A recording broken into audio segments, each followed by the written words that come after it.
Welcome, everybody, to the latest episode of the Union Federation here on the Fandom Podcast Network and on the BQN Network as well. This is episode 140.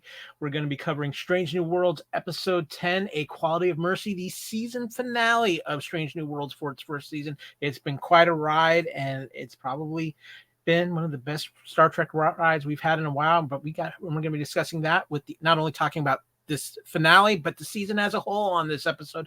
But I cannot do that without an amazing crew, and I've got one lined up for you. Of course, as always, joining us are my co-founder of the Fandom Podcast Network, my brother from another mother, and a pretty damn good security officer, Mr. Kevin Reitzel. What is up? Oh, I'm glad to be back. Now, Kevin, you didn't try to change your fate anything this week because, that didn't work. That doesn't work out too well half the time. No, but I got my tailor working on these new burgundy uniforms with a flappy thing. Feels more dressy than the normal uniforms, but he says I'm going to look sharp. I don't know. It sounds like it could be awful hot in the summertime. I'm just saying it. And of course, returning to, and we are always so happy to have her. She is a science officer. She is a counselor. She is a top-notch targeter on the phasers. The lovely, as always, Miss Haley Stoddard. Hello. I'm glad to be here. I have not missed the Romulan ship. The phasers did hit it, so we're good. I don't know where we're going to go from there, though. That's up to you guys. You got the pew-pews down, so it's all good. And finally joining us, Miss Amy Nelson is still on vacation, but we kept him trapped in the transporter buffer all week long because he did such a great job the last time he was here. The one and only Davis Grayson.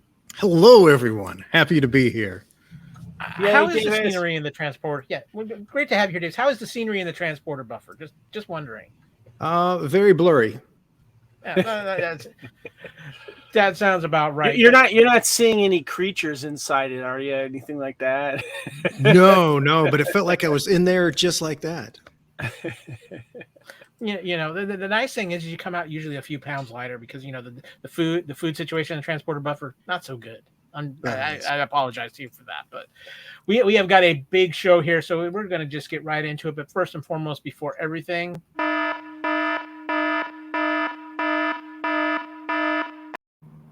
that is right. We're going to be diving deep into episode 10 of Strange New Worlds. It's A Quality of Mercy. We might cause a few divergent timelines in the process. Who knows? But it's going to be a lot of fun. So we're going to fire up those quantum engines right now and get into it.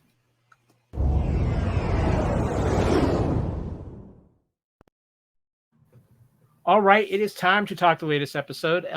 The season finale of season 1, which aired on July 7th, 2022, runtime of 1 hour and 2 minutes. Science Officer Stoddard, would you care to give us the entry into the captain's log? Of course. When the Enterprise and the USS Cayuga provide supplies to an outpost by the Romulan neutral zone, Pike accidentally meets one of the cadets that he will sacrifice himself for in the future and decides to send warnings to them to prevent the accident from happening.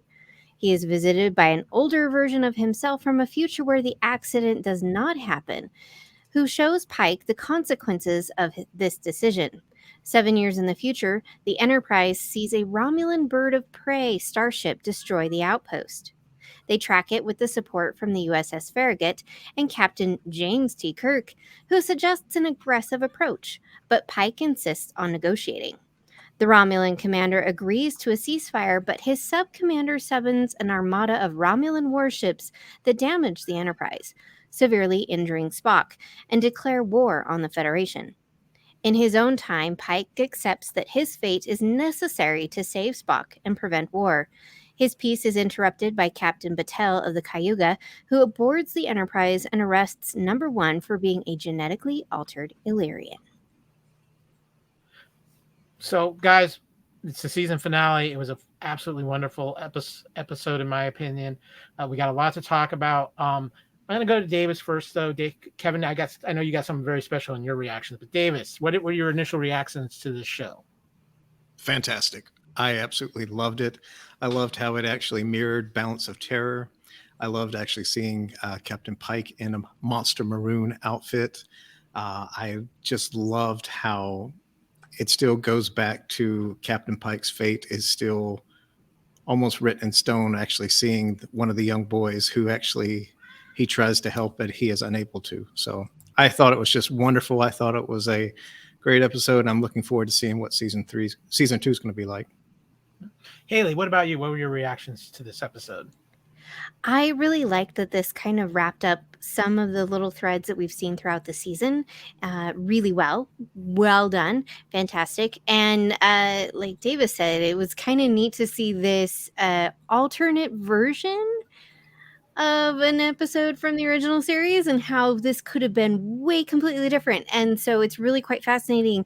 And I loved, Pike telling himself, every time we try to change this integral person still dies, and he cannot die. So, you have to sacrifice yourself for this one, which is the needs of the many outweigh the needs of the one or the few. So it was really well done. I thoroughly enjoyed this episode. But Kevin, there was a mention of a particular starship that has certain connections to the Union Federation podcast. And not only was that starship, but certain uniforms that appeared in this episode that brought thoughts to me, and I know to you, to certain friends of the network. Would you care to explain all this? Sounds like you got a pretty good head start right there. Yeah. So we got a Monster Maroon tease in this, which I loved. Future Pike was rocking, by the way. And being a fan of the TOS movies, seeing those Monster Maroons happen in Star Trek II and beyond, a lot of us, those movies were a gateway into Star Trek if you weren't following along with the original series. Like myself, although the original series was playing on our television because my mom was a big fan of them. So they were on the house and I was familiar with Star Trek and I watched a few, but I wasn't as invested as a fan until later on. I saw the original Star Trek the Motion Picture at the drive-in with my parents, but I fell asleep. But it wasn't until Star Trek II came out, and then I was... obviously, Wrath of Khan, I was sucked in. I was a full-blown Trekkie when that came out, and I stayed with them, and then watched all the original movies, and then TNG, and the rest is history. But a big staple in those movies is those uniforms, and they're a fan favorite, especially when it comes to Star Trek conventions and or conventions in general that people want to rock Star Trek outfits. Is those Monster Maroons, as we call them. And I want to give a quick shout out, first of all, to our Union Federation podcast, episode 112, where we interviewed my good friend Johnny K, who's been on the network on other episodes, episodes like Hair Metal and other podcasts on the nation here. He is a director, an award-winning short film director, by the way. And he is directing a new short film with John Broughton, who has been doing the Farragut Starship Farragut fan film series that is based in the TOS era. And they have the sets and the costumes, and he plays a captain by the name of John something. I can't remember what it was, John Stone or something like that. And Johnny, who is a fan, is an influence of the films and that era. And I think he said that Star Trek 6 was his favorite. And also it's my favorite as well, The Undiscovered Country. They teamed together to do this short film called Farragut Forward. And it's the same ship that he's the captain of, but it takes place a little bit further in the future of the TOS era during the motion pictures of the original cast era, where they are wearing those uniforms. And we talked about the Monster Maroons in that podcast, and they did a trailer for it, and it's out right now. You can check it on YouTube, Farragut Forward, and the movie will be premiering sometime this year, the rest of the short film. And it takes place with the Klingons, and you get to see a little outtake, in the trailer you get to see where Captain John is captive of the Klingons, because the Klingons at that time were not very friendly with our Federation Monster Maroon crews. And they talked about how they had to destroy one of the uniforms to look all beat up and all that kind of stuff, and that was tough to do as a budding costume designer with one of the crew members. But this is a very important thing, and we get to see Pike in this episode from the future of the TOS era, so to speak, even though the Captain Kirk era still has yet to come in when he's on the Enterprise. But somewhere in the future, Pike is rocking the Monster Maroon, and I'm just a huge fan of that they decided to go with that. And regarding the episode itself, I loved it. I thought it was great. I didn't catch all the Balance of Terror stuff because, like I said, I've seen the original episodes, but I'm not as invested as some other people are, and that's great. But I love it when I can learn about the TOS era and the respect that's paid to it when you talk about the people that write this Star Trek Strange New Worlds and do all the production design. And we're like, you know what, we're going to take this episode and basically do a mirror episode and get the same shots and lighting and all that kind of stuff. And a few of the same scenes or mirror original scenes from that. And we have more of that coming up in trivia that we'll discuss. Yeah. Real quick before we move on, Haley, what are your thoughts on the Monster Maroons? So oddly, I mean, they're cool, but I have to say, as someone who's watched the original series, I actually don't like them all that much. I know, sacrilegious, because most people who like Star Trek like the Monster Maroons. They love the Monster Maroons. I'm like, they're okay. I mean, space is cold, so it's good to have a uniform that's, looks sturdy and heavy enough to keep you warm. But they're not my favorite. I'm thinking itchy neck. That's what I'm thinking when I watch the Monster Maroons. A little bit, yeah.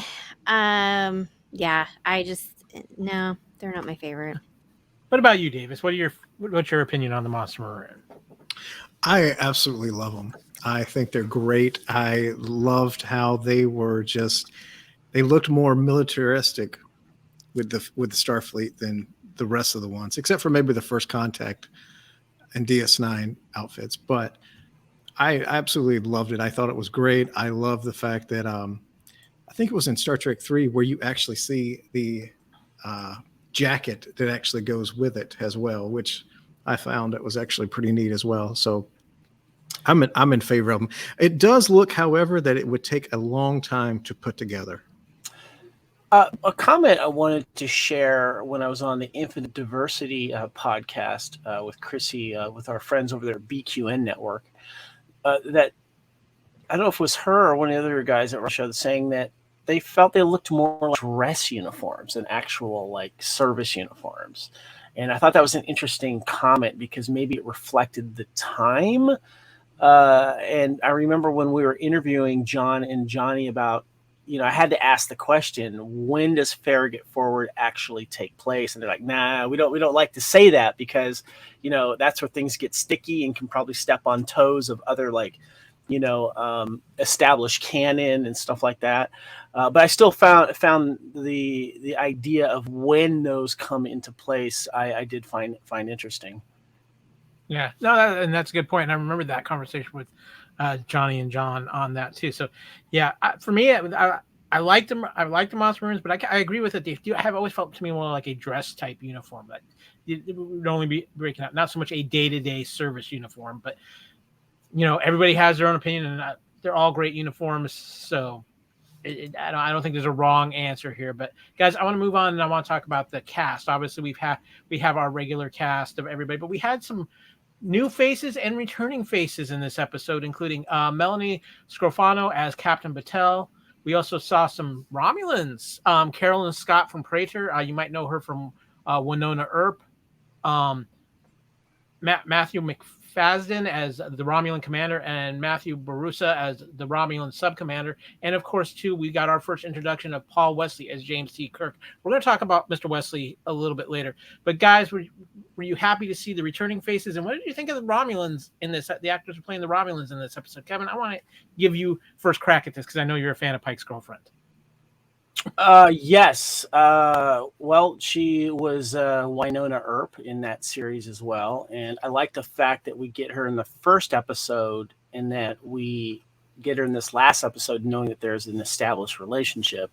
And then they make things awkward with the arrest at the end of Uno, which I thought was a good thing, though. But I like seeing that. I like seeing a captain with a personal life, explored, and that you're not feeling like, this is just a passing thing from, they got to move along this planet, or whatever it is. It's nice to see. Like, that's what I liked about Deep Space Nine with Sisko. He had an ongoing relationship, which I thought was interesting, and I like seeing that. And her challenging him cooking the leftovers and stuff like that. I thought that was funny. So that was really cool. But just to say, if you're going to talk about Romulans, and since I'm a praetor, you have to kneel first, Kyle. So say that. You can just pretend I'm doing it on my screen. I'm sorry. I love Romulans. Romulans has always been the classic Star Trek bad guys. And I like that we got a little deeper into their culture in Next Generation, and then of course the movies as well with the Remans. But I've always loved their ships and their militaristic culture, and they're kind of like, it's one of those things too, like it mirrors their hierarchy, kind of mirrors the Klingons a little bit, where there's a lot of backstabbing going on, and if you're not doing your job, I'm gonna kill the superior, that type of thing. But I love the fact that they're a little more sneaky in the way that they do things and how they test the limits of the Federation. And we had some great Romulan commanders in Next Generation. Tyrol, I think, was one of my favorites. The Pegasus episode where they find the Pegasus in the rock, and there's that back and forth between him and Picard were great. So, but it's nice to see the original old school Romulans back in this. Haley, what did you think of our guest stars this week? Yeah, I was sitting there and I thought that the Romulan commander looked familiar, vaguely. So there was a TV show called Copper on BBC America. It only ran for like a season, which really bummed me out. But he was in that, and so that's kind of where I recognized him from. And Carolyn Scott, the Praetor, I thought she looked familiar, but scrolling her IMDb, I was like, I haven't seen any of this stuff until you get to 1986. And she did voice work for the Care Bears. And as a child who was born in 82, at the age of 4, I watched a lot of Care Bears, and I think that's where I recognized her voice from. No idea you're going honestly, like really long ago now at this point. So the fact that I could still recall that voice and it sounded familiar after like 40 years is quite surprising. That's awesome. Davis, what about you? What do you think of our guest captain and the Romulans? Well, it's always great to see the Romulans because, like what Kevin said in TNG, I always love seeing, I believe his name was Tomalak. He was also played by the same actor who played Jakar in Babylon 5, Adrian or Andreas, whatever his last name is. Katsoulis. Yeah, he was also the one-armed villain in The Fugitive with Harrison Ford. Yes, absolutely. The other thing I thought was really interesting, the sub-commander was the first Romulan I have seen, and tell me if I'm wrong, that had a goatee. That wasn't a mirror universe. Yeah, because they're like Vulcans. They're clean shaven. Yeah. I Which think made me you're wonder right. if he was just a bad guy anyway, because he was the one that told on, the commander for that. So the scruffiness gave him away, right? yeah, absolutely. And as for Captain Kirk, I thought the actor who portrayed him did an excellent job. Yeah, we're going to get into Kirk a little bit later. I'm always happy to see Captain Patel because I think she has a very interesting dynamic with Pike, and I like the sides of Pike she brings out because we don't see. She brings out some sides of Pike we don't necessarily see all the time, and I really think we could see a lot more of her in season 2 based off of how this episode ended. So I'm curious to see how that's going to play out. As far as the Romulans, Matthew McFadden as the Romulan commander was absolutely fantastic. I love the fact that he kind of had this bond with Pike as like two old school captains, and fit in their ways, and yet both of them in their own way were kind of wrapped up into the new world that seems to be kind of being reflected in this episode. So I thoroughly enjoyed that as well. And the cast itself is always phenomenal. We'll talk more about them in a little bit when we talk about the season in general. But it's time to recognize our good friends over at Den of Geek. Lacey Bauer, who has been following Star Trek Strange New Worlds this season, had another wonderful article up. I'm going to get into that here for just a little bit. The season 1 finale of Star Trek Strange New Worlds is a love letter to the series that started it all. And at times, shot-for-shot and line-by-line remake of the Star Trek, the original series episode Balance of Terror, which originally introduced the Romulans to the franchise. The hour gives us a glimpse at a potential alternate future in which Pike is not disfigured or paralyzed and retains command of the Enterprise, but it's one that comes at a terrible cost. Visited by a version of himself from the future who's rocking a Star Trek II The Wrath of Khan Admiral's uniform and who claims to have been sent by the monks of Boreth to show him what will happen if he tells the cadets their fate, Pike is essentially granted a trip to the future in which he handles that initial Romulan meeting first depicted by the original series, one in which he makes different initial decisions than Captain Kirk did, ostensibly to show him how bad things will turn out if he tries to change what's already been written. Might it matter in a future episode that Pike is also the only Starfleet commander who actually knows what the Romulans look like? Maybe. Since so much of this week's episode takes place in an alternate reality, it explains why last week's episode felt so much like a season finale. With the death of a major character, the hopefully temporary departure of another, and something like a victory against the season's most dangerous enemy. After all, most of this episode technically doesn't exist by the end of it, save for the season-ending coda that sees Una getting arrested, and I assume Pike definitely breaking up with his sometime girlfriend, played by Winona Earp's Melanie Scrofano. I want to stop right here, guys, because there's a couple of things I want to bring a point into. Kevin, you actually brought this point up as interesting. Pike knows what the Romulans look like. Is this something that could play out into the future? Yes, I think it also might lead to an advantage. I'm not sure exactly of the TOS history on that because they've always been the mystery, and that's alluded to in this episode. But getting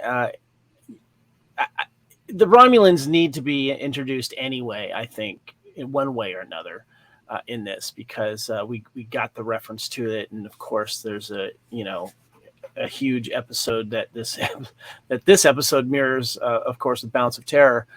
And I love the fact that we did that, and we got the dichotomy between I want to say more the relationship that, because Pike's diplomacy skills are A+ in this episode, and how he can be kind of disarming as well, and how there was one Romulan that was kind of open to it, because I'm not going to say he's sensing an honor, but more of like a respect between battle-hardened leaders. Yet the Praetor's like, I don't care, death to all that is not us type of thing. And I love the fact that we got that in this, and I would love it if the effects of this episode going forward are a thing that happens. Haley, you are kind of our TOS expert around here, and I know you've got some thoughts on this. So I'm gonna Please mention everything I said wrong. There we go. Haley, the floor is yours.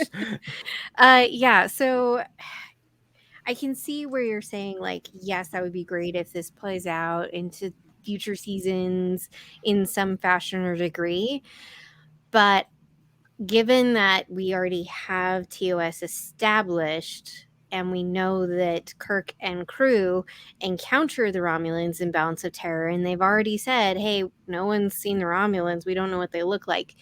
My guess is Pike keeps that to himself because none of the rest of the crew have seen it. It's just Captain Pike has seen that, and he has an ability and an affinity and respect for information that should not be shared. So him coming back and seeing like what would happen if he did write those letters and everything that transpires up to him touching the crystal, I think he's going to keep it to himself, simply also just because Balance of Terror is already established for a really, really long time now at this point, and it's lore that no one knew what they looked like. And so because it hasn't happened, which interestingly enough, the episode we just talked about, the Orville yesterday, all this stuff transpired, but then it also didn't transpire. So it's really kind of funny that both episodes include timey-wimey stuff.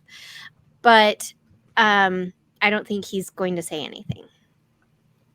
Now, that also means that nothing would potentially happen. I mean, they still could say there could be some encounters or hints at the Romulans, maybe in upcoming seasons of like the Romulans doing stuff and crossing the neutral zone, maybe potentially. But they also will have to say, we don't know if it's the Romulans for sure, because again, Balance of Terror is established. Yep. And that would mess with the timeline way too much. Yep. What about you, Davis? What did you think of this whole scenario that Pike basically has this knowledge that nobody else has? I kind of agree with Haley, because I don't think he's actually going to be the one that would just kiss and tell, so to speak, because he already knows about the three cadets that are actually going to die, and he hasn't said a word about that. He already knows his fate, and it's a hard burden to bear for him. And you could tell just by him being, who he is as a captain, he knows that that's what his ultimate fate is. But he does try to take it lighthearted, because when older Pike is talking to younger Pike, and it says, see, we sacrificed ourselves twice because, there's two of us here. And, he's still trying to be lighthearted and joking about it. But I agree. I don't think Pike will actually share it. It is actually cool to know that Pike knows what the Romulans look like. But I personally think we'll see the Gorn or Tholians or somebody else in the next season. Yeah, I think you guys are hitting the nail on the head. That's just Pike's quality of character. And I think he's learned some lessons from this episode, which we'll get into a little bit later.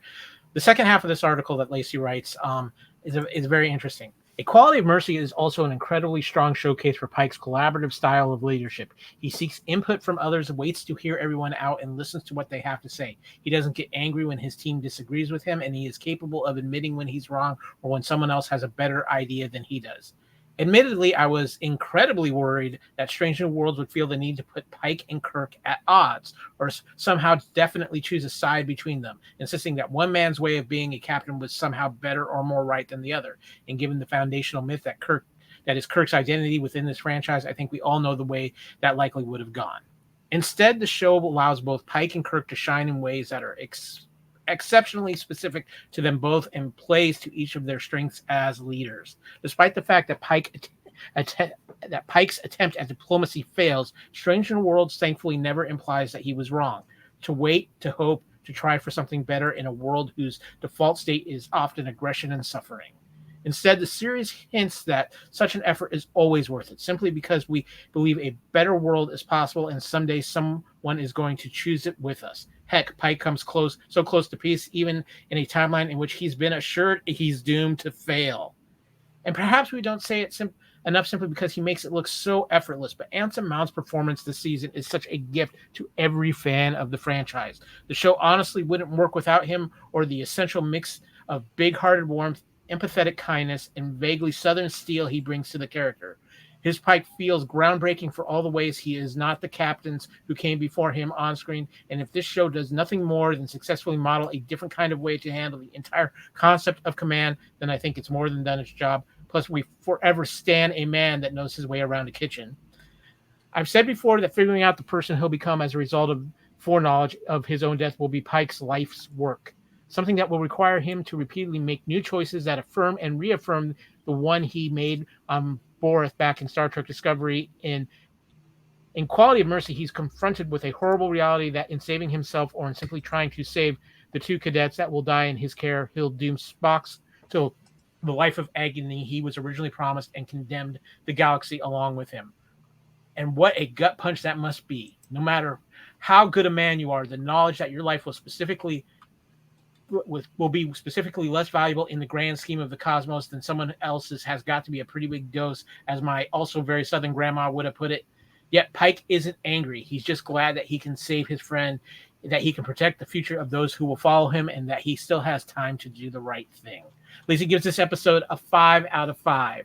Guys, we're going to talk about Pike and Kirk individually here, but I want to bring up the aspect of that, how they didn't pit Pike and Kirk against each other. How, yes, they had their differences, but they still managed to work together as a team and find a bridge between their differences. Haley, I want to start with you on this because being our original series and how much you love Pike, I thought they handled this so exceptionally well with these two now classic captains. Well, yeah, and what's great is with this alternate timeline where Kirk is not the captain of the Enterprise, he's still young and he's not this seasoned captain. And so I think they did a fantastic job of portraying the Kirk we would have seen before he was like captain of the Enterprise, but not captain of the Enterprise because of the timey-wimey stuff. And I liked that they both were themselves, and I think the writers wrote Kirk in this version of time very well, given what we have seen of Kirk, because we've had him for so long. I think they did a fantastic job with that, and kind of letting both Pike and Kirk learn from each other, which was really nice to see. And so I really enjoyed that aspect of it. It was well done. Kevin, they played off each other so well, and I really felt like in the episode they really made it show where they complement each other's strengths and weaknesses in this episode with how they worked together, even though they didn't necessarily see eye to eye on certain things. But it's like if you could meld these two together, you probably have the absolute perfect Starfleet captain. That's how it felt to me.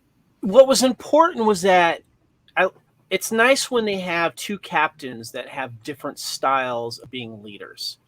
And I think it's important to showcase that in any drama, because they showed I don't want to say conflict, but they showed enough between these two that they do have a difference in the way that they go about a situation, and they might go back and forth a little bit with either disagreement or whatever. But it wasn't enough to where there was conflict between them. And I think that it was nice that Kirk was able to suggest something, and then Pike go, okay. And then they had that moment together, which I think was, even though it didn't happen, I guess, in a real timeline, it was nice to see them two together just starting to have a conversation, because whether it fits in the timeline or not, it doesn't matter. Seeing them together after they work together and having that moment together was very important for Star Trek fans to see, because in the mind of us as fans, knowing how historic both of these captains now are, I think it's important to share a moment between those two, and Kirk talking about Iowa, and then it kind of pans back a little bit. But knowing that they have this respect for each other and their leadership, I think was shown in this episode, and it was perfect.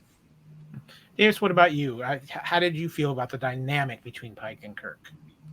I thought it was great. That captains had the different situations accordingly. The one thing I did like was about the professionalism that Kirk had. After they evacuated the Farragut, he comes on board. He says, "Captain, we need to talk." And instead of like going off on the captain in front of the crew, he actually takes him into the ready room or his quarters and is like, "Look, you screwed up because you were seconds delayed." And it was something simple like that. But how would you have known that? It shows also Kirk was not really inexperienced, but still a young captain. But at the same time, they weren't upset with each other. They were actually able to work things out and see their differences and actually work together as a team. So I really love the dynamic to it. I agree. It was very phenomenally done. Guys, I'm going to actually, speaking of captains working together, I'm going to take a book from Captain Reitzel's playbook from yesterday's Orville episode. We got a lot to talk about. We're going to skip our normal break time here and get right into it. So listen to all of this show and all the great shows on the Fandom Podcast Network at fpnet.podbean.com. And of course, as well as all our good friends at the BQN network. But guys, we got a lot to cover. So I'm going to just warp us out here.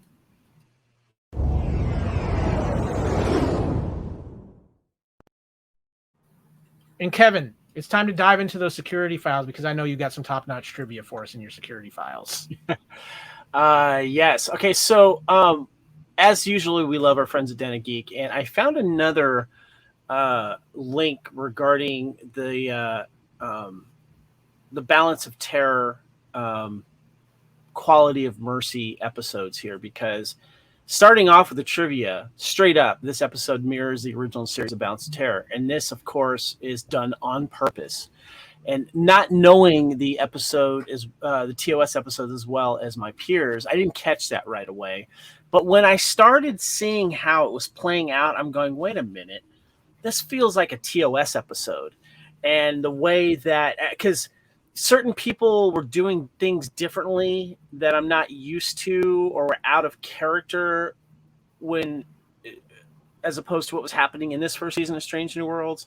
Spock was a little different. Ortegas was a little different. And some tense moments. I'm like, okay, I think I know what's going on here. And then I was able to figure it out.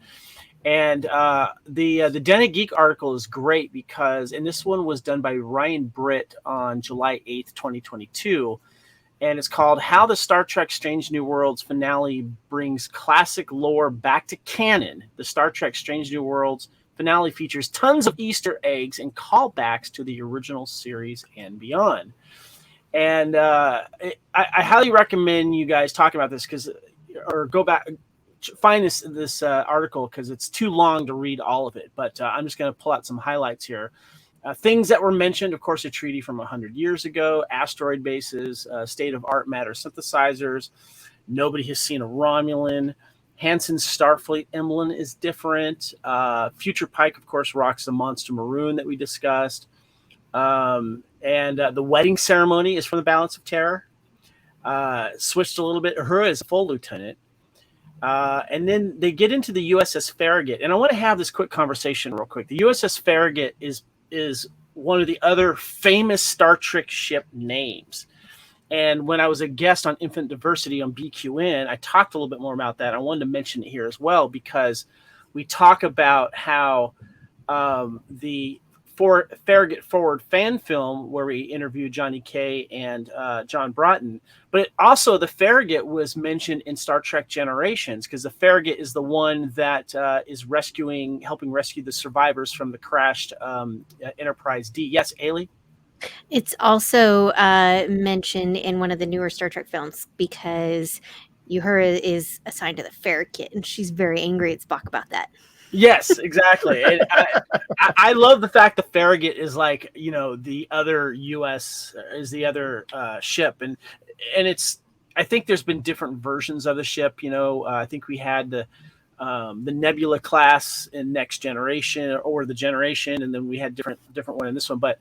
Also, too, I had to give a shout out to the Shatnerverse novels, which I'm a big fan of, because in the first of those, The Return, Kirk is brought back to life after being killed from Generations because the Romulans are in a very uneasy alliance with the Borg, and they want to reanimate the body of Kirk to use his knowledge against an impending attack on the Federation.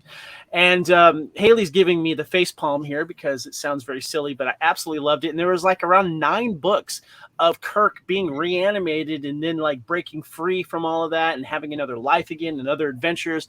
But the Farragut is mentioned in that as one of the ships, and I think it gets attacked soon after that rescue attempt. But I just want to give a shout out to the USS Farragut. I love the Farragut. So, but some big examples of stuff that mirrors, and I love using the term mirrors in Star Trek because it has a lot of terms with that, the mirror universe.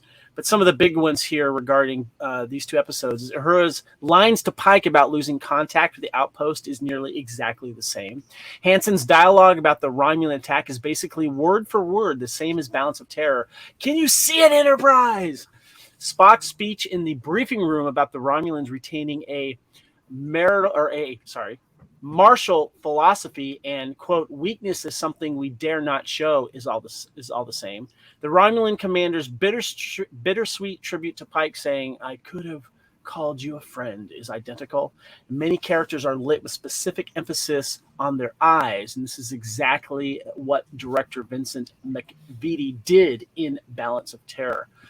And so those are some of the big things there. Again, please head to Den of Geek, search that article. It gets deep into it. And so I'm just going to go straight into Easter eggs here that we said that Captain Pike is sent to the future events.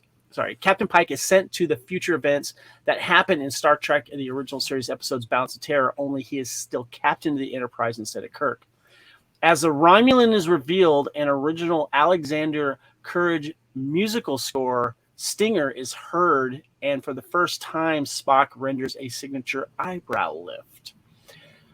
James Kirk's details about his father are consistent with the backstory established in Star Trek 2009, including the fact that he served on the Kelvin and that Thor was his father. Sorry, I had to throw that out there. It's a proper weekend. It's a proper weekend to do it, Kevin. Exactly. Thor movie is out, so there you go. In an alternate timeline, Pike is officiating the wedding shown in the opening scene of the TOS episode Balance of Terror. Although the characters' names are not spoken by Pike, it is inferred that they are the same Robert Tomlinson and Angela Martine, identified by Kirk in the prime timeline. The alternate timeline reverses the fate of the couples, as Martine is killed as a result of the Romulan battle, as opposed to Tomlinson in the prime timeline.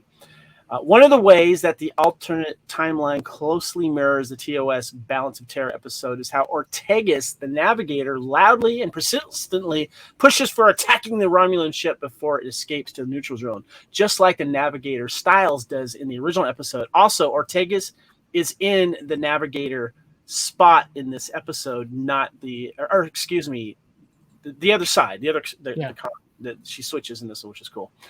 When Admiral Pike shows up in the captain's quarters in 2259, his uniform is reminiscent of one of Starfleet officers wore in Star Trek II, The Wrath of Khan, of course, we mentioned, the Monster Maroons. In 82, with a Star Trek Strange New Worlds 2022 twist, which is presumably means Admiral Pike is from no earlier than 2278 when he travels to the past. And as we mentioned, the Romulan commander's final words to Pike are the same words the Romulan commander spoke to Kirk in Balance of Terror. And Ortega says, quote, we're going to lose our prey, in reference to the Romulan ship, a nod to viewers' knowledge, which the Federation doesn't have at this point. The Romulan ships are called birds of prey. And that is trivia and fun stuff there. Great job pulling from your security files, Kevin. But before we I had to kill a sub commander to get to him, but there's a bunch of them. There's plenty of them. We can just pull one from the Cerritos. It's not a problem. They're always looking to get out of there. So I do want to ask both Davis and Haley, though, how did you feel about what they did with this Balance of Terror in this episode, as far as mirroring a lot of things and similarities? What was your feeling on that, Haley? I enjoyed it, actually. I think it was really great to kind of see all these little callbacks and nuances and things like that. And it's been a long time since I've watched A Balance of Terror, but I remembered a lot of it. And so I think it was a nice call to say, hey, look, this could be your future, because we know that episode exists. What happens has already happened. And it was a nice little twist on it, just enough to kind of show this is a potential that could happen. So I liked how they used it in this episode. I thought it was great. Now, Davis, when we were eating lunch with some great Mexican food from the food simulator earlier today, you brought this up in our conversation. So I got to know your thoughts on how you feel all this went. Well, I absolutely enjoyed the episode, like I said, and it made me want to actually go back and watch Balance of Terror. I mistakenly thought it was Errand of Mercy because of Mercy was that. And I was like, no, that's with the Organians and Klingons. So I went back and watched Balance of Terror today and saw how great everything mirrored each other. And actually I saw how Styles, who was the helmsman for the TOS Enterprise, and he said, my family died in that battle. And one of the things that Kirk says to him was, that was their battle. It wasn't our battle. He made a point to say, that was over 100 years ago.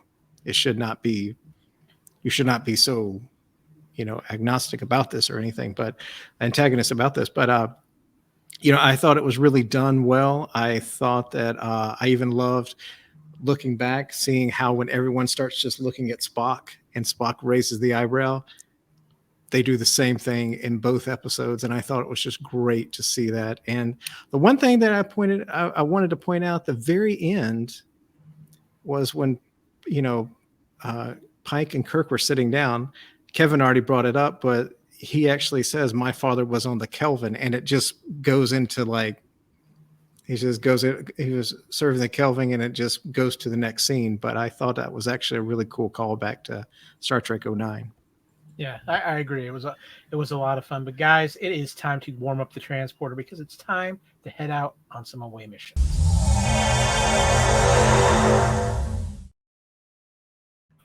Okay, guys, we actually have 3 away missions this week. We'll explain a little here in a little bit. But our away mission number 1, I'm calling it the butterfly effect. Pike's fate is sealed. This episode actually really deals with the looming question of why Pike just can't change his fate, and we learn all the reasons why in this episode. I'm going to pull from the Den of Geek article real quick too, another section.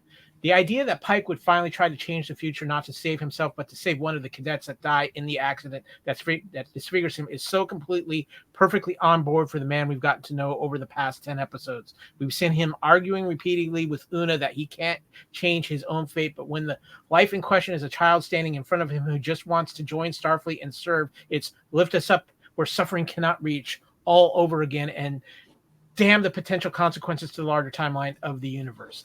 Guys, this represents Pike's honor so much in this, and a big discussion that's been with all the fans throughout this season is how are they going to do this so we can get more Pike, so how we can change the future. And this episode really locks it in. It's not changing. The consequences are too great. And I want to ask each of your opinions of how you felt about how they handled this, and now that we know Pike's fate is pretty much locked into place. Kevin, I want you to lead this one off because I think you're going to have some interesting points on this. Just a gut feeling. What question do you want me to hit first? Or I just want you to hit how you feel like how they locked Pike's fate into place here. How they executed it. So the important thing here is the message that he wants to send to the kid that he meets, and his intention is to change his fate. And what I like about this particular moment too is that I think we see the first panic attack by a captain. Literally, if you think about it. And this has been something interesting thread that has been, carefully laid throughout this whole season, because we know his fate, basically. Unless they change it and shoot off into their own i.e. Kelvin timeline, which I don't see happening, but they have to address this thing in the room because it's a burden that he is carrying.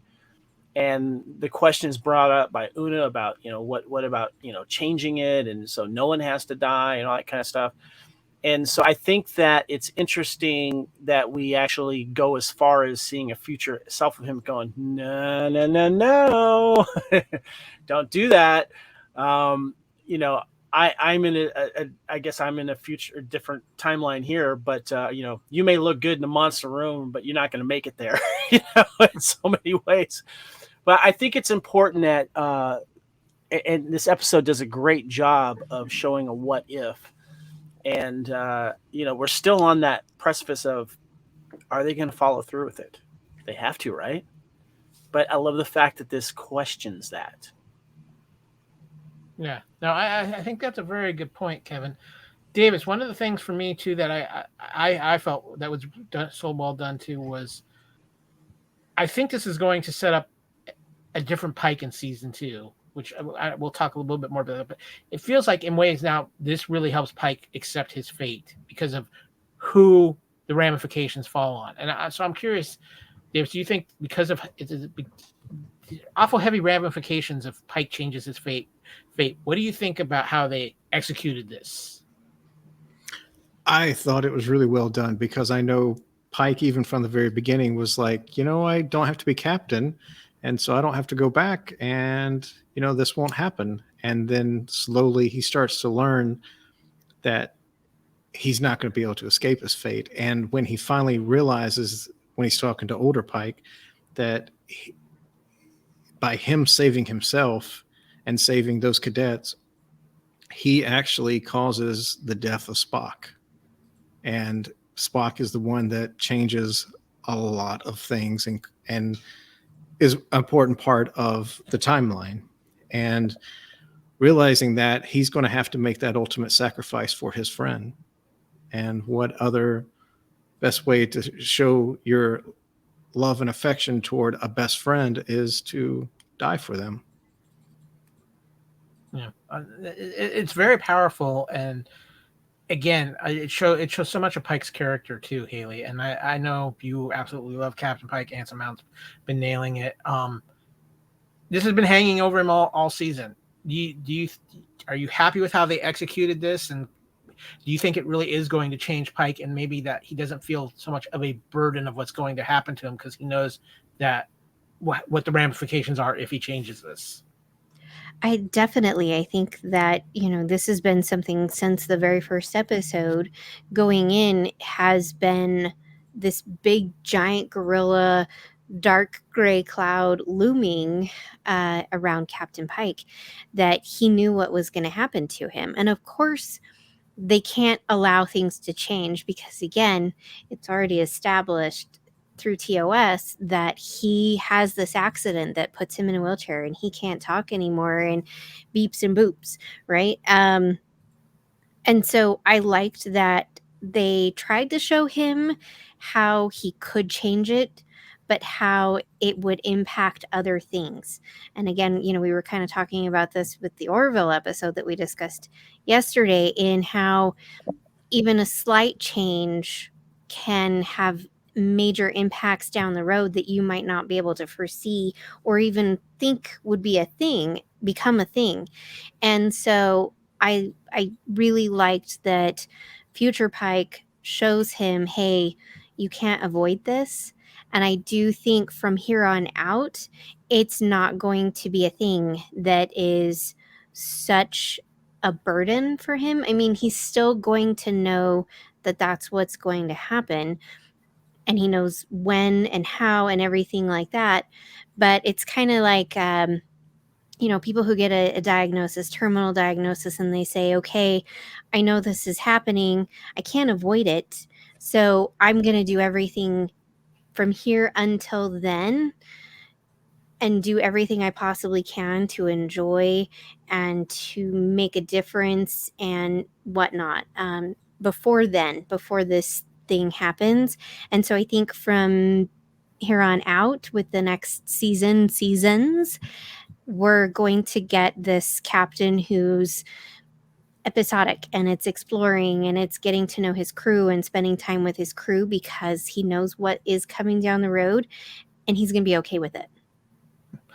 I have a quick question. I want each of you guys to just give me a quick answer on this, because knowing Pike's character and knowing what we know about Pike, and now that maybe in a way he's kind of unburdened on this, when the time comes that this event happens, does Pike hesitate at all, or do you think he just jumps right in without even thinking about his own fate? What do you think, Kevin? Well, the right answer, if you want to, you know how Star Trek people are about timelines. Yeah, he jumps right in, no question. He has to. But we really like Mr. Pike. We really like Anson Mount. What if we get an alternate timeline option? Just gonna throw that out there. Kind of want to see it. Davis, what about you? Do you think Pike just jumps into that situation without hesitation, or does he take a quick second and to stop and realize this is that moment? I think from what we have learned so far, and correct me if I'm wrong, we have 6 to 7 good years before the event happens. So that's roughly 7 more seasons of Captain Pike. And I think that he will come to that point where he realizes when it's going to happen. I think he actually knows when exactly it happens, and I think he'll just do it. And I don't know if that's how they'll end the series or whatnot, but I mean, that would be very grim, but I think we'll eventually see it. Haley, what about you? Does Pike just go in, no hesitation? Is he going to have a moment of quick reflection before this happens, or is it just Pike going to be Pike and do what he does? I definitely agree that I think he's just going to jump in because he knows. Again, he knows, and there's no avoiding it, and it's true to who his character is that we've seen thus far, and hopefully, who knows how many seasons we'll get of this show, but maybe we'll see it, maybe we won't. It's a really good question. I don't think I would like an alternate timeline, mirror, Pike, whatever type thing. I think it just kind of muddies things too much. I mean, there's so much anyway already that's like little branches and offshoots and keeping track of things. I think it would just kind of take away from some of what we love about Star Trek in this timeline and how everything fits.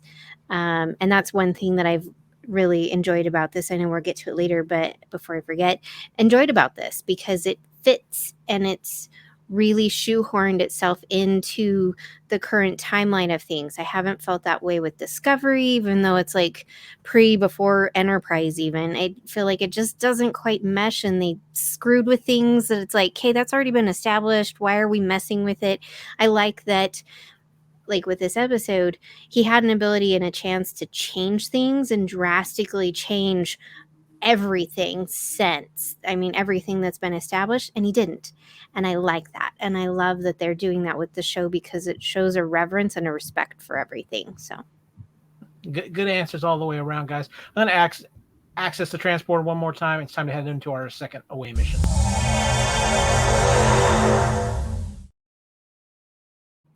Away mission number 2, A Tale of Two Captains, or oh my God, is that Captain Kirk's theme music? Kirk is here, and we see Captain Kirk for the first time, something we didn't think we would necessarily see first on Strange New Worlds. I'm going to pull right again from our friends over at Den of Geek. Though the arrival of Paul Wesley's James T. Kirk, or at least a version of Wesley's Kirk, will likely drive the bulk of conversation in the wake of this finale, A Quality of Mercy is, in my mind anyway, an affirmation of all that makes Christopher Pike what is essentially the platonic ideal of a starship captain, a big-hearted reminder of the best of what not just the Federation but humanity in general is meant to both be and become, because whether or not Pike's fate really is carved in stone isn't actually what matters. It's that he's not willing to risk the fate of his friend or the rest of the galaxy to save himself. With the news that Wesley's Kirk will be sticking around in some capacity next season, I can only hope the folks behind the scenes of Strange New Worlds understand what some of us, read me, cough, cough, have been saying from the very beginning. This show doesn't need the legacy appeal of a character like Kirk to succeed, and in fact, is generally better off without him. There are so many stories still to unravel here, and I know I can't be the only one who wants to see them play out on their own terms. The show still has so far to boldly go in the best ways possible, imaginable. Bring on season 2. So, guys, here's my question. We know Kirk is going to come back in season 2, to whether he's a full-time member of the cast or not. That hasn't been fully revealed. But I want to ask this. I have a couple of questions here with this away mission. One, what did we think of the introduction of Captain Kirk, particularly Paul Wesley's interpretation? And what are you thinking of the fact that when we see Kirk again, he's not going to be Captain Kirk. He's going to be Lieutenant Kirk. And we're going to have even a still different Kirk from what we've been introduced to that could be more influenced by Pike, maybe even subconsciously, because Pike knows things about Kirk now that he didn't know beforehand. Haley, I want to start with you on this because you're really thinking here and contemplating. First of all, what were your impressions of Paul Wesley as Captain Kirk? I enjoyed it. I think it was a refreshing take on a character that is well established, and we've had, a couple different versions of Kirk now at this point. And so I really liked that he kind of went back to the roots of who Kirk was originally and what you could see Shatner's Kirk kind of starting from, right? Because this is, again, before TOS. And so I liked it. I appreciated it. I know where you're going with this. I definitely don't necessarily. I'm not quite sure how I feel about Kirk being in the show because, like this episode, the article said, do we really need it? No. The show can stand on its own, clearly. And how many people are just really thoroughly enjoying this? And so I really don't necessarily need that. And I can already kind of see where they might maybe go with it, which would be, again, messing with established stuff of with Una number 1 being taken, and Pike's gonna go and try and get her out. In the meantime, they send in Lieutenant Kirk, and he takes over as number 1, which really would. Okay, I'm leaving it at that because it's. Yeah. I get it. Davis, what about you? First of all, what were your thoughts on Paul Wesley's portrayal of Kirk in this episode, and what do you think of the dynamic Kirk could bring to Strange New Worlds, and is it necessary? Well, I'm probably just going to be a fanboy as well. Just say I really enjoyed it. I thought the guy did a really great job as Captain Kirk. I love the little nod when he goes Commander, and he goes Commander Spock, and that's like their first meeting right there. From what I could tell at the very end, Pike is looking at Kirk's, biography in Starfleet, and I think there's a story to tell. I think there's maybe not for the whole season. I don't think that would be important just because it's not necessary to have Captain Kirk. I mean, we even still got that one little Easter egg at the very end of a certain Scottish engineer we haven't talked about yet. But I do think that there is a story to be told, but I don't think it needs to be told more than 1 or 2 episodes, because I think Pike is going to actually look in on a Lieutenant Kirk who should be, if I'm not mistaken, his first tour of duty was the Farragut. So we'll see the Farragut again, which that means we'll probably get an Eagle Moss ship of the Farragut. So I'm okay with that. Kevin, I'm going to give the gold star to Davis because I think he hit something right on the head as far as the future of Mr. Kirk on Strange New Worlds. Obviously, with the end of the episode and what happens, we could see Kirk as at least a temporary number 1 on the Enterprise at the request of Captain Pike, since he was studying Kirk's bio up on the screen at the end of the episode. But Kevin, I'm going to ask you, what did you think of Paul Wesley, and what did you think of this portrayal of Kirk as far as Captain Kirk in this episode of Strange New Worlds? Pike was temporary captain of the USS Discovery too. So yeah, it's interesting how things are kind of marrying like that. Paul Wesley, I thought he was good. I thought he looked the part and felt very captain-y. However, if I had one little, I'm not going to say criticism, but something I kind of wish that I would have seen in this from his portrayal. I know he's still has a lot of stuff to happen before he becomes the Kirk we all know and love. And I when you look at Chris Pine's version of Kirk, I got the young Kirk vibe most definitely. Okay.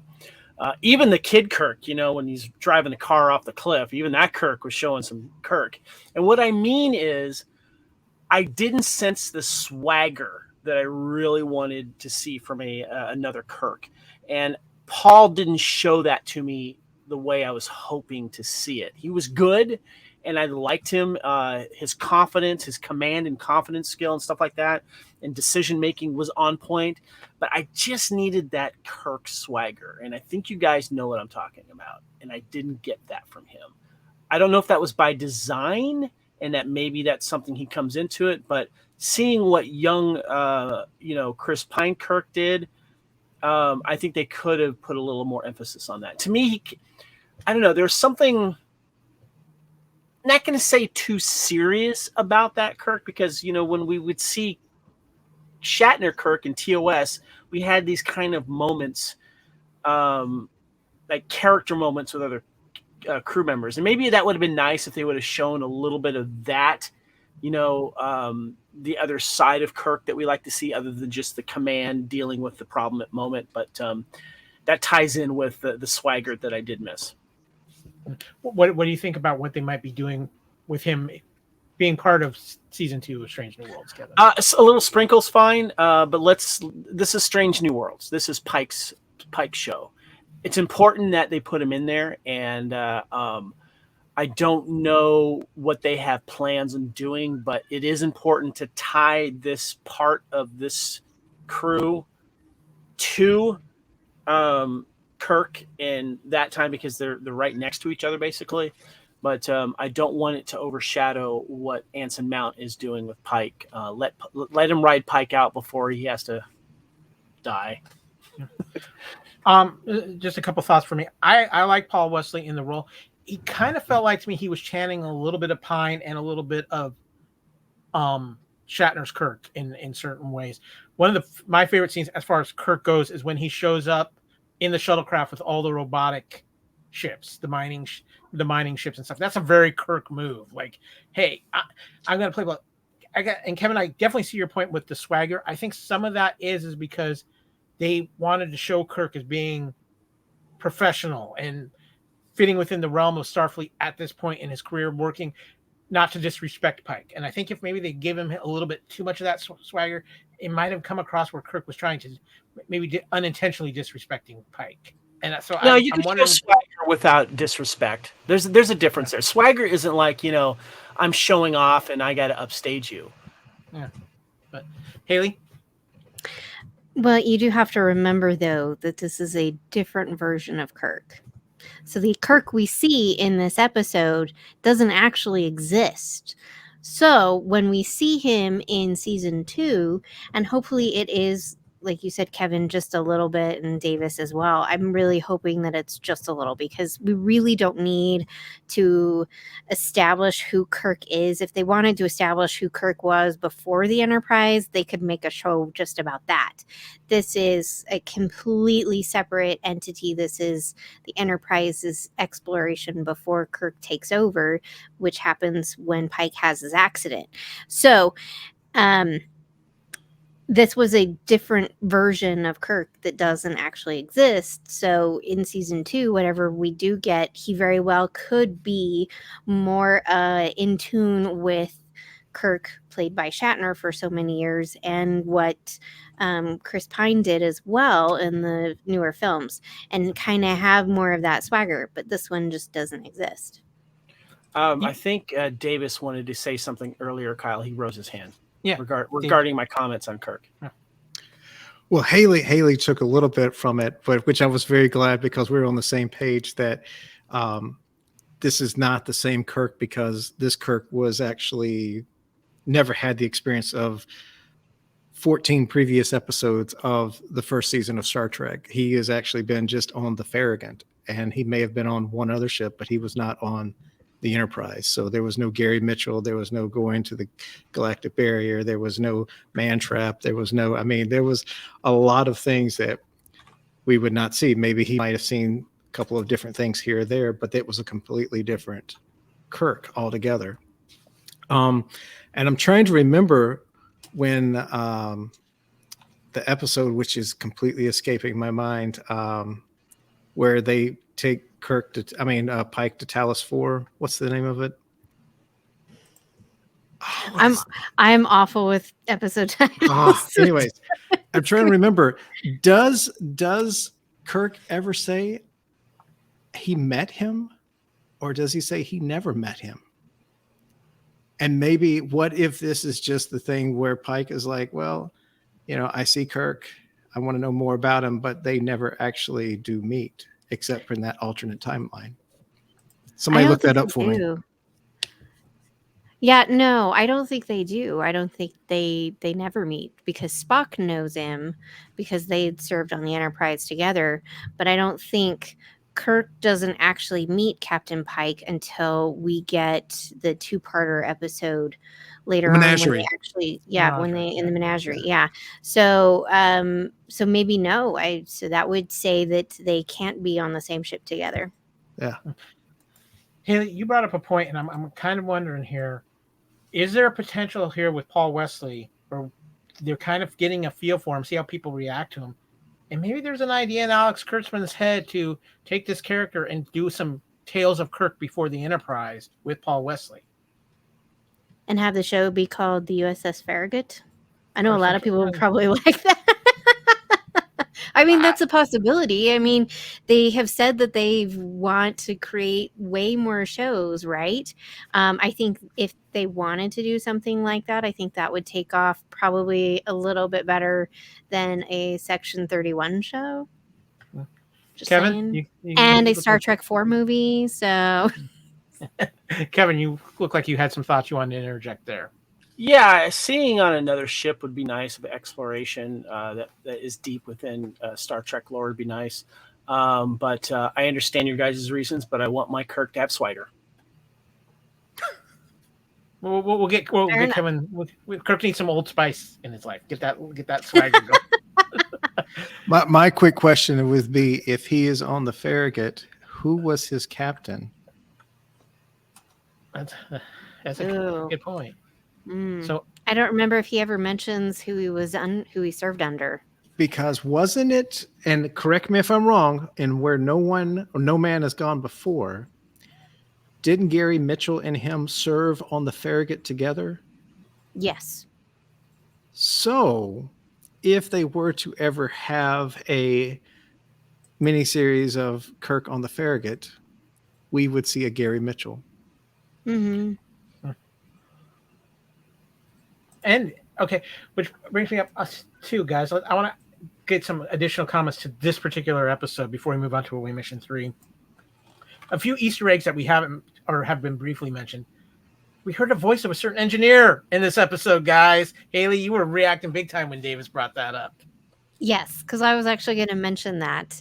I was thoroughly intrigued. I was listening to it, and I thought maybe they had actually pulled some actual voice from TOS to insert it into the show. So then I did some digging because while we were sitting here chatting, and the actor, so he's just credited as engineer. So who knows? I mean, it could be a thing because Scotty was serving on the Enterprise before Kirk comes aboard because he knows that ship like the back of his hand.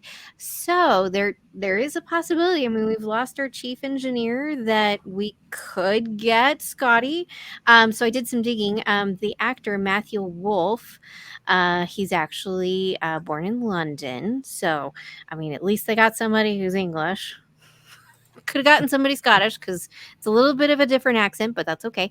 And he's done a lot of voice work. So I haven't watched anything that he's been in, but he's definitely done a lot of voice work. So that was super, super nice to hear that. And hey, if we get Scotty, I'm okay with that because Scotty's my favorite. So, Kevin? I love the fact that he says he's not a miracle worker, and then he gets referred to in later Star Trek, history lore that he is one. This is sorry, I just think it's funny. This is the Scotty that when he quotes 4 hours, it's actually going to take 4 hours. Yeah, he isn't there quite yet. yeah. Davis, what about you with our guest engineer? Well, I think he would be fine. I love the fact they actually included him, just because they didn't want to put the person there, but they actually just had the voice, which I thought was perfect. And looking at it, I mean, we've technically have heard the voice of him, but there's still only 3 more characters left of the original crew that has not been mentioned yet. Well, one of them would still be in Starfleet Academy. One's probably still serving on another vessel as a helmsman. And the medical officer, who knows if he's the chief medical officer of the Farragut? That's very true. One of the other things I want to bring up as far as something we haven't mentioned is Kevin, Leon Noonan Singh. She's on the Farragut, and she's got a softer side. Yeah, I like seeing the softer side of her. So yeah. She gives hugs. Yeah, she's a hugger. I love the hugs. That's good. That's good. Is there anything from this episode that we haven't talked about that any of you guys want to bring up, or any final comments as far as this particular episode goes? Kevin? Yeah, please put me on the short list to any barbecue that's done by Christopher Pike. Maybe we can, give him a special apron or something like that. But man, I love that this is a theme, that we're getting a captain's hobby, a love for something, and they just did it one episode and drop it. I love that this is a thing, and I love it. I love watching movies and TV series when they show food and it makes me hungry. Or gives you a little tease on how to do a dish or something like that. So yeah, just want to mention that. It makes me wonder if Anson Mount is that good of a cook in real life. I would be curious to find that out. Haley, you had some thoughts? Yeah. So I'm really intrigued. What do you guys think is going to happen with number one? I mean, that was a huge deal. I feel like maybe Batal went through some stuff to dig that up because Pike didn't report it, as he said, because he didn't care. And so how that kind of came about and how that was found out is really quite interesting. Maybe there was some Section 31 sneakiness going around. And I'm kind of really bummed about that because, again, we see number one. So, Yeah. like, number one is there in the very first episode, first episode, I should say, of the original series. And so, obviously, they have to rescue her of some degree, or she has to get released, or something has to happen. So I'm really intrigued by that. Also, what child wouldn't name their first horse Sir Naze-a-Lot? I mean, really? Like, that just seems really logical to me. If you're given a horse at like 5, who wouldn't name him that? Like, this just seems logical, and I love that. I also, one thing I love is the very 70s fireplace, little fire pit in Captain Pike's quarters. I always thought that would be so cool to have like a round area with one of those like in my house type thing. Just love it. Davis, what about you? Any final thoughts or things that we might not have discussed yet? I always said the best meetings always go well with food. So him actually having staff meetings with him cooking and actually talking with his crew that way, I thought that was actually really well done. And I love the theme, like Kevin said, throughout the entire season. It just wasn't like 1 or 2 times like they did with Deep Space Nine or other shows. It was just the entire thing. One thing that I don't think was brought up was the fact that in the alternate timeline with Pike, he actually goes to that Klingon homeworld, and not Klingon homeworld, but Borath. But what is the relationship with the Klingons at this time? Are they in an alliance with the Federation? Because how could he easily just go there and come back? What's that story right there? And also about Una. I mean, I do want to know who actually said something, or was it somebody leaked something, or was it a personal file, or is something else afoul? Kevin, you real had one quick. more I thing? kind of get the feeling the Klingons are like playing the Romulans against the Federation and just seeing who destroys who first, and they'll clean up the remnants. And also, too, I know it's a silly thing, back to the food thing. I would love to see Pike's version of mac and cheese. Well, guys, for those of you watching on YouTube, I'm holding up this particular book, the Star Trek Cocktails, a Stellar Compendium. If they can make this book, then I want the Captain Pike cookbook. Fair enough. There's no reason we couldn't get it. I'm just throwing that out there. But guys, we got one more special away mission to go to, so let's hit that teleporter one final time.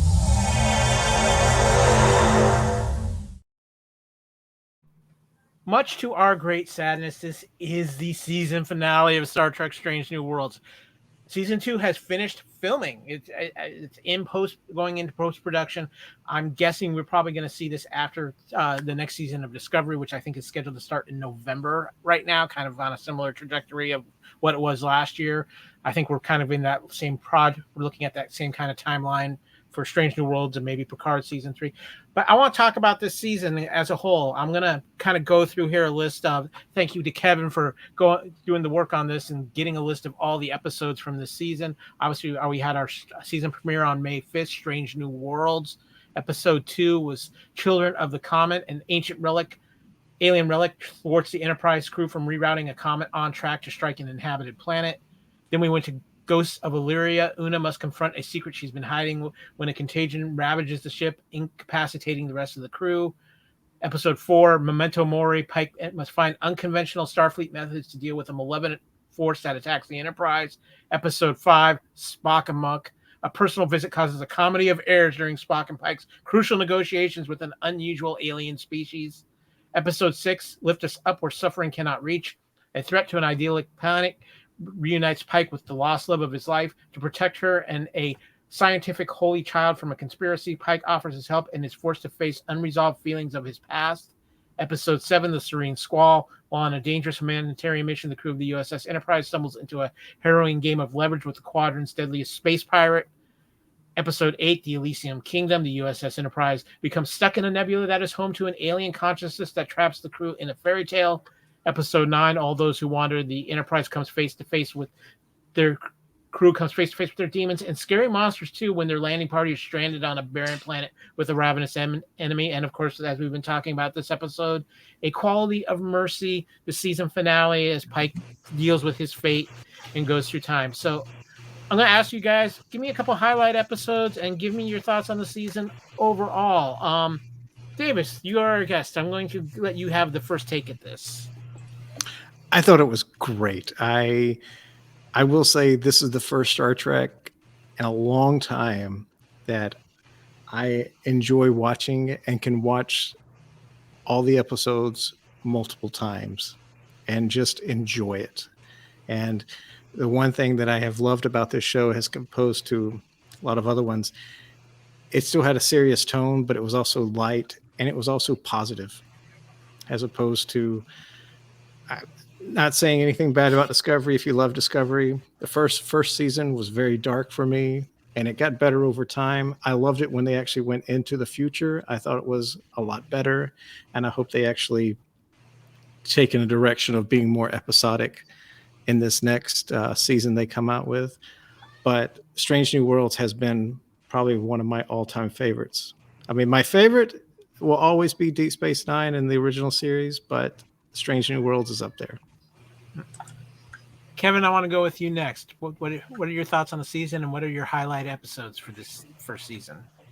This was a series I didn't ask for, but I didn't know I needed.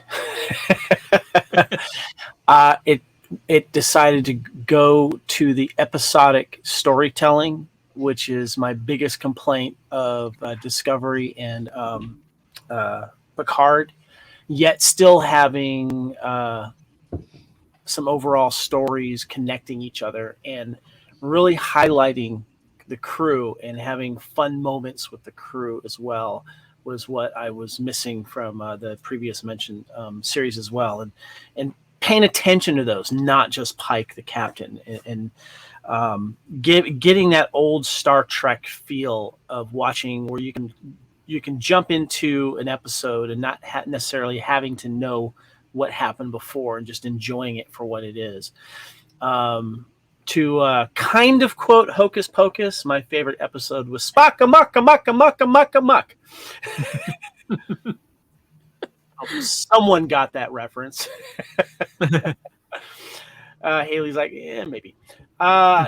Yes, that was a fun episode. And I love the production value of this series. I love that the sets of the ship were well lit, as opposed to Discovery, where they just throw one light over here and a candle over there, and you got to kind of squint to see what's happening. I love that we got a brighter bridge, brighter sets, and the costumes were just straight up awesome. So my least favorite is Elysian Kingdom, and I discussed my reasons why in that.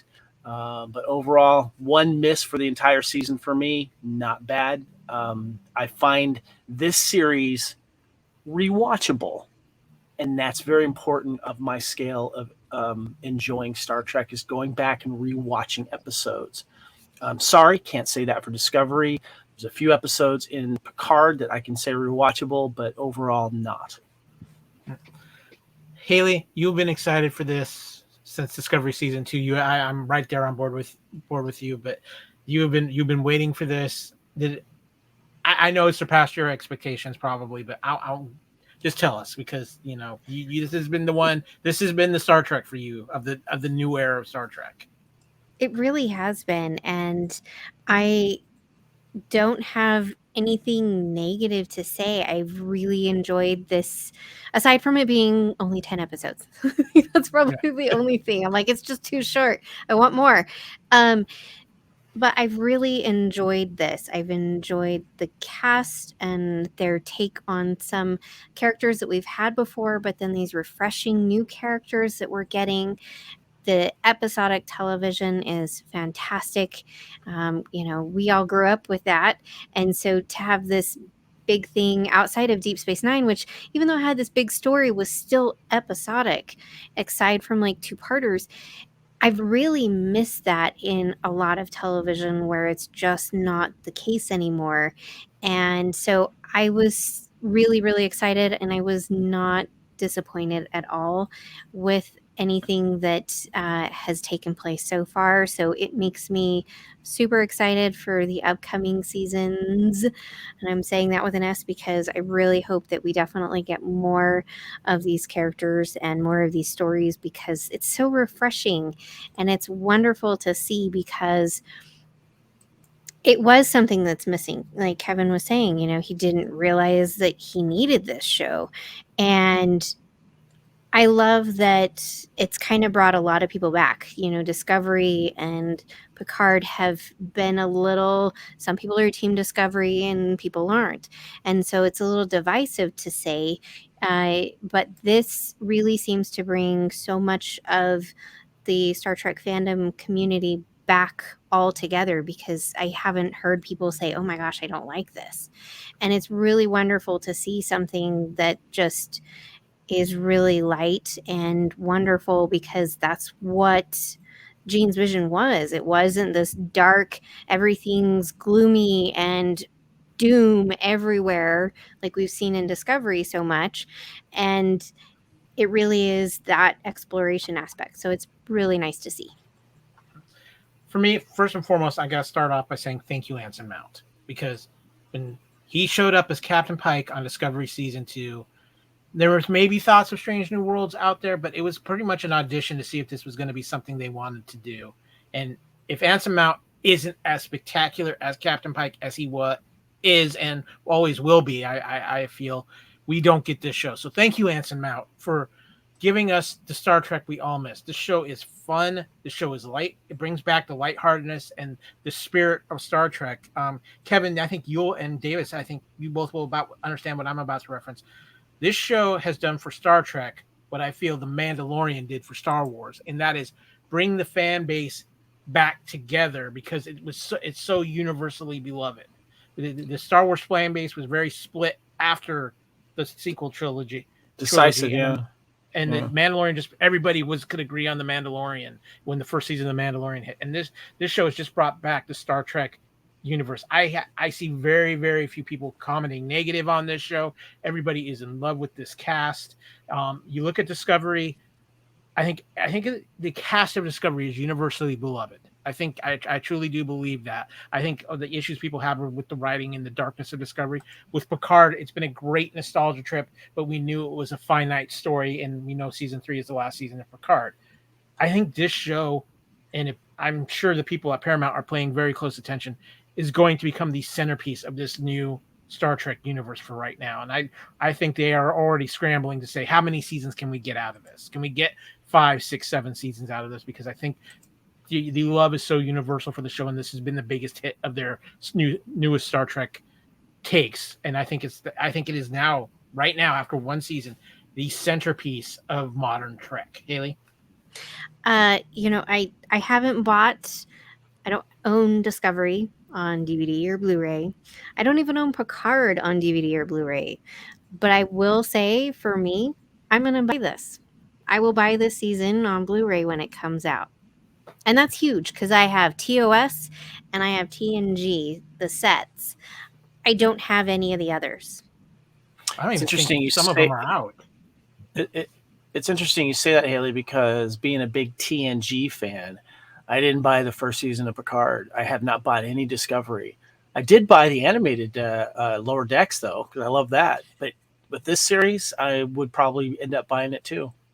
Mm-hmm. Yeah, absolutely.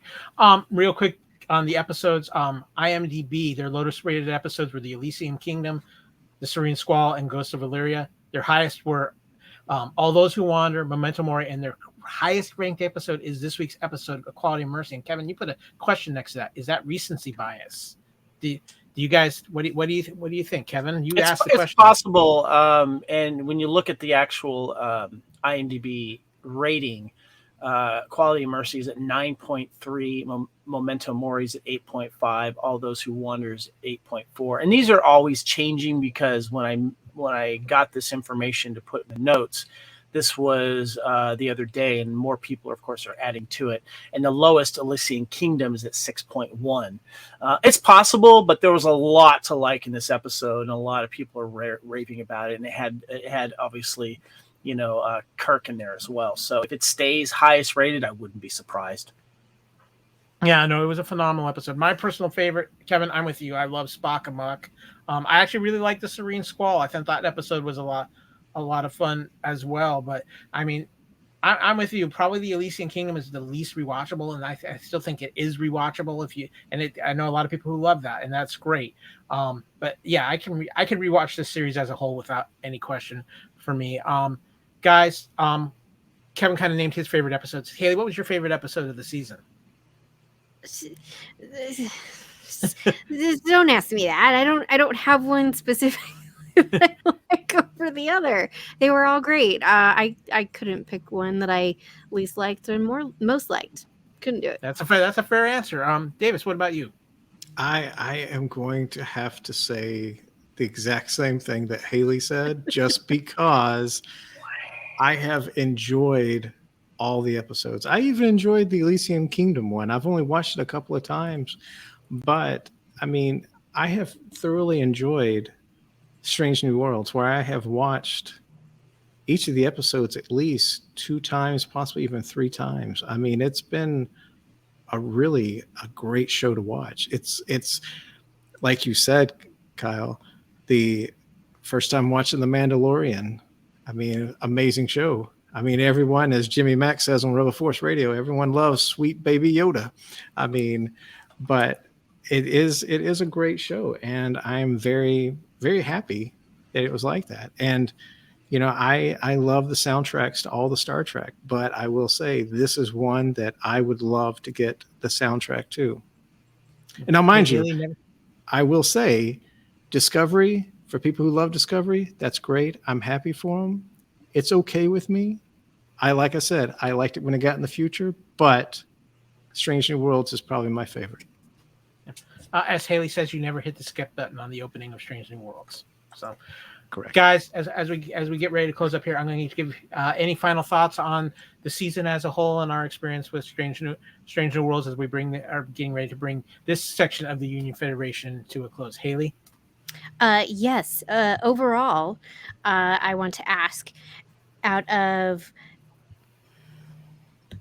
rate your overall rating for the season, give it 1 to 10. I'm gonna go with Captain Pike's tall hair. I give it a 10 out of 10. Actually, I think that Pike's hair goes to 11. So I'm just okay. Davis, your answer to that question. How would you rate the season overall? Give it a 9.7. I mean, it was a really great, and I mean, I think one of the highlights was Dr. Mbenga to me. I really liked him. We only saw him a couple of times in the original series, and to see them flesh out his character was really. I think Davis has a little technical issues here. I think the Romulans are intercepted. Oh, he's back. Davis, repeat your thought on Dr. Mbenga. You had a little freeze up there. Oh, I thought he was actually seen only a couple of times in the original series, but I think he was really fleshed out really well in Strange New Worlds, and him actually having a daughter and doing everything he can to save her, and then in Elysian Kingdom actually letting her go. And I think that was a very hard thing, but it was actually a great thing to see another Starfleet officer being being a parent. No, all good points. Kevin, what about you? What did your final rating for season 1 of Strange New Worlds? I'm gonna give it an 8, and then I'm gonna add a 0.5 because of his hair. It's fantastic. Yes. Absolutely fantastic. And the surprise for me was Nurse Chapel. We really got an idea of that character, and I love the relationship with Spock on this and how it was kind of tested. And I love this iteration of that character. Chapel. I am in full agreement with you on Nurse Chapel. She's probably my favorite character outside of Pike for this first season. I'm going to give this a 9 out of 10. I think there's always room for a little bit of improvement, but like I said, right now, this is the centerpiece and this is the top of the crown for Star Trek right now. Haley? Yeah, just really quick. I was always nervous about, another iteration of Spock. And I was not quite sure of Ethan Peck's Spock in Discovery, but I've really kind of warmed up to the character and the way he is portraying him in seeing this. And that's really wonderful just because of that significance of the character itself and who it is. And so I was really surprised how much I've enjoyed how he's kind of fleshed him out more, which is wonderful to see. That's a good point. Ethan Peck has really found his stride at Spock without a question. But we are going to move along here. It is time to intercept some subspace signals.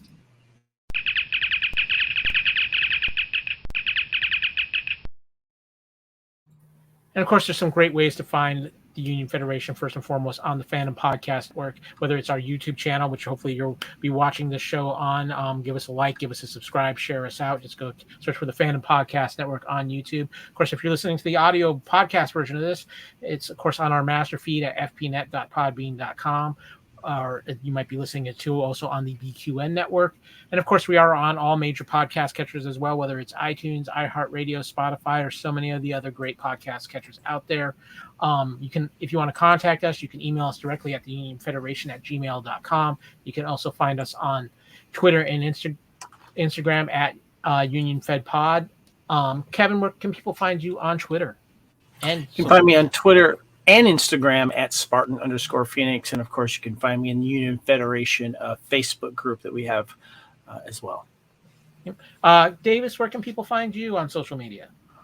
You can find me on Instagram at Springer_2017. And just a shout out to, if you follow him on Instagram, Davis is a phenomenal custom toy maker and also an amazing photographer with his work. Check it out. It's top notch. Of course, Haley, where can we find you when you're not doing phaser target practicing? You can find me on Twitter. I am at Trekkie01D. And of course, Amy Nelson is still on vacation, but hopefully we'll be back soon. You can find her on Twitter at Miss Amy Nelson. And of course, I'm Kyle. You can find me on Twitter at AKyleW or on Instagram at AKyleFandom. And of course, too, remember our good friends over at the BQN. Like Kevin said during the show, he was recently on the Infinite Diversity podcast talking about the season finale of Strange New Worlds there. Well, it's at BQN Podcast on Twitter and Instagram. And they also have their great Facebook page, the BQN Collective. Now, we're going to take a quick look into the Orb of Prophecy because things are coming. Strange New Worlds might be done, but there's still stuff out there. They just finished season 2 of production of Strange New Worlds, so we're on track. Season 2 is coming, but we got some things to fill the time. First and foremost, we're returning to the Cerritos, Mr. Reitzel. Lower Deck Season 3 premiering late summer 2022. I'm excited. I'm looking forward to getting season 2 on Blu-ray because I got season 1. You usually drop that right around the premiere of the new season, so I'm really excited about that. Haley, we also have late in 2022 season 1, part 2 of Star Trek Prodigy, which has been a surprising show and really enjoyable. It has been. Still, where's my Murph? Yeah, Kevin's still waiting for his stuffed Murph. Yeah. Yes, I need that. I need to sleep better, and I think having one might help. Yeah, there we go.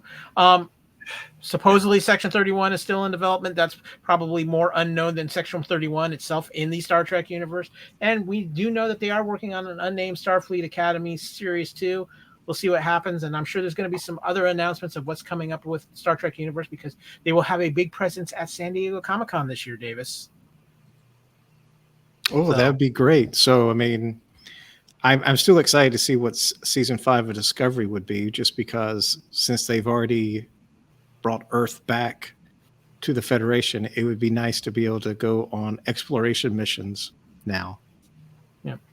So, well, I want to thank, first of all, my phenomenal crew for being a part of this huge episode. We had a lot to talk about with Strange New Worlds and it being the end of season 1. Haley, are you going to be good waiting for season 2 and more Captain Shiny Pants? Yes, because you and I shared a show that we had to wait like an entire year between each season. So yeah, I'm exactly. Good. Yep. Davis, thank you for being on these last couple of weeks. It's been great getting your thoughts on Strange New Worlds as well. We always love having you on the ship, but unfortunately I got to send you back to the transporter buffer now. Always understand that. Kevin, as always, a top-notch job with working on the security files, giving us the trivia, giving us some great notes, and bringing the Star Trek love and knowledge, especially when it comes to Strange New Worlds. I enjoyed this season. It was a pleasure to do so. I'm excited for the next season. Yep, bring it on sooner than later. It's been a lot of fun. But the Union Federation's not over just because Strange New Worlds is. We'll be back next week because the Orville New Horizons is still running. Kevin is captaining up our Quantum Drive and for those episodes. And what's coming up on the next episode of Union Federation covering the Orville Strange New Worlds? That hopefully there's going to be an announcement for 14 new seasons. Is that too much to ask for? I mean, I'll take 10. I'm not greedy. I'll take 10.